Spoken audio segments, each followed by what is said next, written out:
കഥയിലുമുണ്ടേ ഉള്ളു നിറഞ്ഞ റസൂല്. നൊന്ത് കരഞ്ഞാലും ഉമ്മ പാടുന്നൊരു പാട്ടിലുമുണ്ടാം അത്.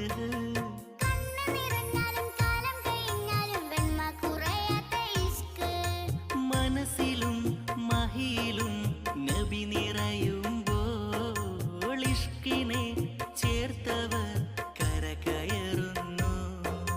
നടന്നു നടന്നു മുത്തിന്റെ ചാരെ മാനം കൊടുക്കുന്നു. ഹിതം പറയുന്നു